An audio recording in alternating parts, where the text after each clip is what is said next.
failed to pay taxes such as federal, state, and property when you were supposed to? Have you ever been penalized, fined, or cited by the IRS? And has there ever been a lien on your property? Yes, there's been a lien on my property. I am in a battle with my homeowners association. In fact, I got served with papers again for a bill that we've already paid this Tuesday. It really put a wrinkle in my week, I can tell you that much. It's embarrassing, but we've been kind of at odds with our homeowners association since we moved into the development that has 1/3 of it built. So we're paying ridiculous levels for services that we're not getting. And that's kind of frustrating to my husband and to me. And it kind of hit ahead.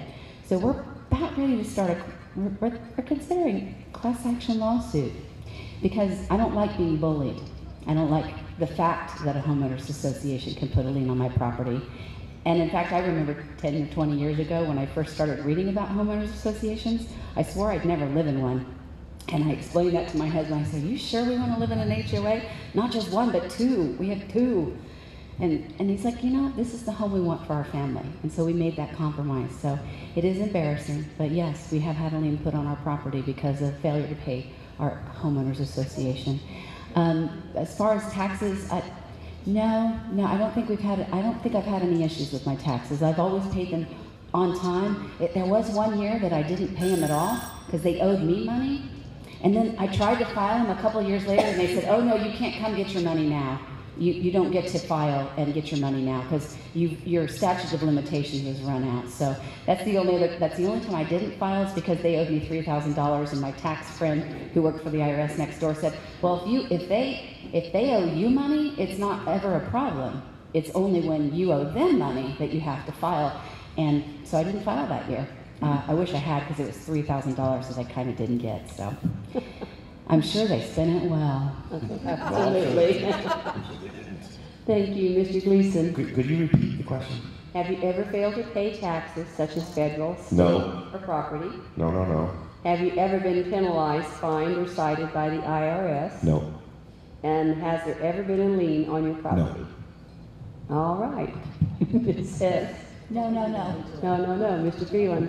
Have not. You know, the Bible says you pay Caesar what's Caesar, so you pay your taxes, and so I do that, and as a result, we've never had any fines or liens or any of that stuff, so no.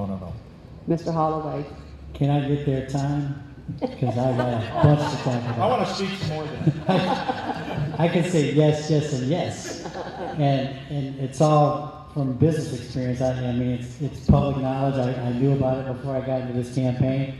I was a very successful businessman for 25 years, but in 2008, I was very good at Wiener Schnitzel.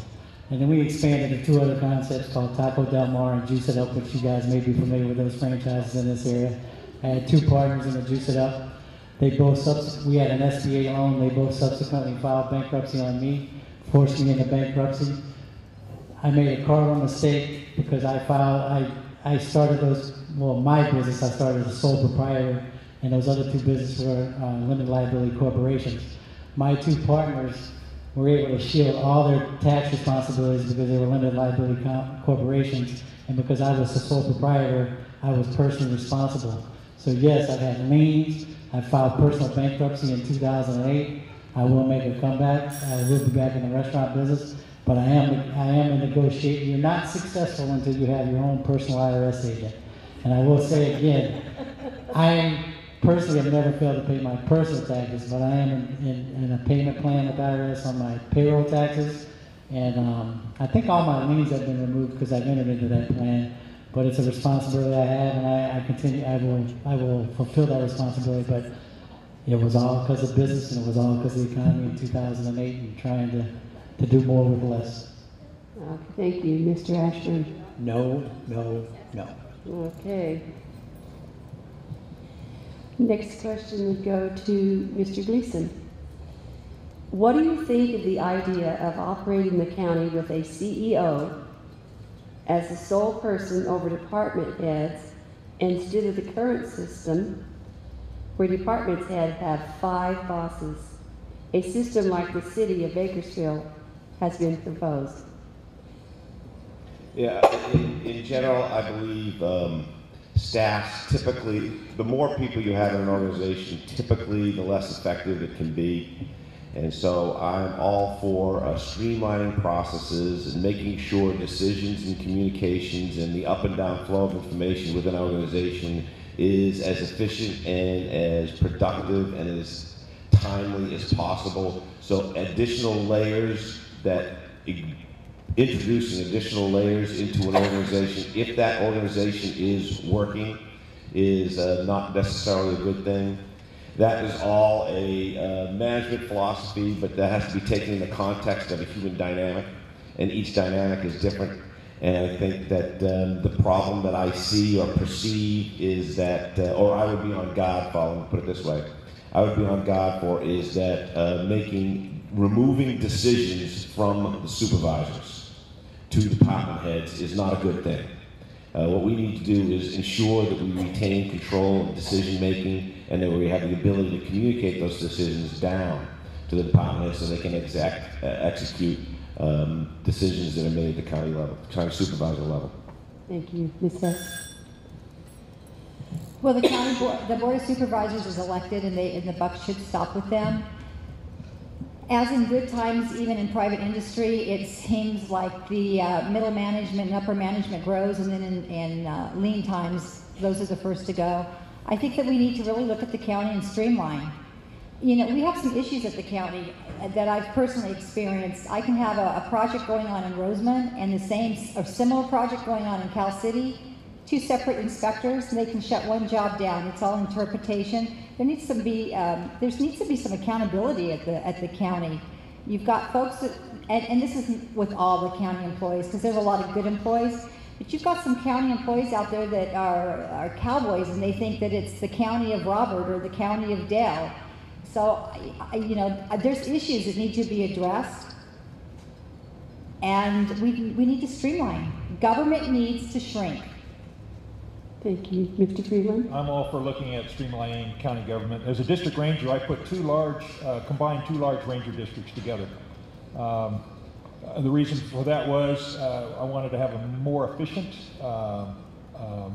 ranger district to serve the public, and it saved us a ton of taxpayers' money, and it really helped the public out there. So we eliminated an entire staff, one district ranger, and I'm always looking at opportunities to streamline and to serve our public. The only thing is we do have to be careful in terms of county CAO. Delegating authority to an appointed position like a CAO, you have to be very careful for accountability because they're not elected, they're appointed, and they can be very well protected. When it retains that authority with a county supervisor, you all have that ability to not elect me the next term. You even have the option to recall me if you choose. So there's much more accountability, obviously, with your elected position. So you've got to be very careful what you delegate out to appointed positions. Mr. Holloway? I'm absolutely for the streamlining of the process. At the city of Ridgecrest, we've had two concepts that we operated under. One's called a city administrator form of government, and one's a city manager form of government. And the difference between the two was when you had the city administrator form of government, the elected officials actually were able to hire and fire the department heads. And that can be very controversial because you see a great deal of micromanagement from different elected officials. And you can see in a case before I was ever elected, a city manager was removed because 3 out of the 5 elected officials had a personal grudge on a project. So I can see where that's damaging, but now I operate under the other system where the only role the city council has is they can hire and fire the city manager, which in essence would be the CEO at the county. And that sometimes is frustrating because as you get into these areas where you're doing budget cuts and you're trying to help process things through the muck of bureaucracy, the council is restricted to going around the city manager to talk to a department head. So all your directions should go straight from the city manager. Doesn't happen all the time, I will admit to that. But sometimes that can cause a roadblock. And the number one thing I run into as an elected official, the number one successes you find is when you eliminate those roadblocks for your constituents. so little of what we do we get any reward for, but that's the thing that's most often where you can see some success, because so many times people have a roadblock, like Debbie talked about the county inspectors. And it's a unique way that the county does it already with the Civil Service Commission actually hiring employees, so you got two different disconnects there. But I can't see where there's going to be any benefit to adding another layer of department heads or supervisors. I think you got to be going in the other direction in this day and age. Thank you, Mr. Ashburn. Well, I think it's a fundamental question as to whether the people's power is vested in their elected officials, or whether the power is vested in those who are not elected in some kind of a county executive. And we have in Kern County, through our history, held our Board of Supervisors responsible for the administration of the county. And the county has had less powerful appointed executives to carry out the decisions of the elected officials in our county. I very strongly support the system that empowers our elected officials as the responsible party. And on day one, every regulation, every mandate, every rule, every requirement, every tax, every fee, every assessment and charge is going to be under the microscope, because we have got to make Kern County a friendly place for our citizens and for jobs and for business in the private sector.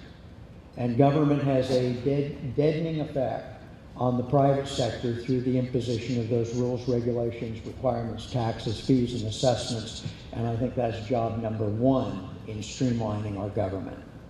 Thank you. There's nothing that makes the roaches scatter like a little bit of light.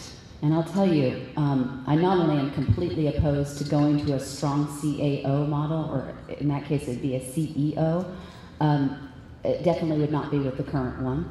And the things that are happening right now at our Board of Supervisors, there are secret meetings and they're happening every week. Directions being given in closed doors, and there's nothing more important than every single decision that's being made, whether it's cutting the Department of Human Services budget, or building prisons with the sheriff, or even having the discussion about streamlining government, because those discussions, guys, are already happening behind secret doors about how to realign, how to stream it down. And I'll tell you, the problem with the process right now is we're not involved with it. It's the same good old boys helping each other out, promoting each other into positions that they probably shouldn't have and probably are not qualified for. And that's part of the problem. The bureaucrats run the show, and a strong CEO would just make the bureaucracy stronger and your role in it less important. Streamlining departments is important. There's two places that I don't want to see it, though.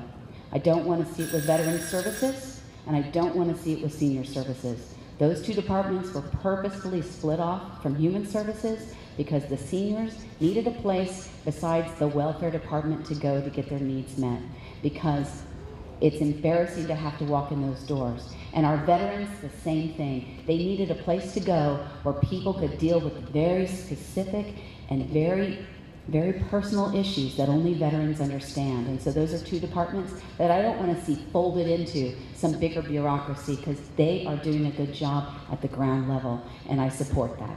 Thank you. Mr. Gleason? I think I already answered. Okay. I thought we started with Ms. Hess, but okay, one last question and then we're going to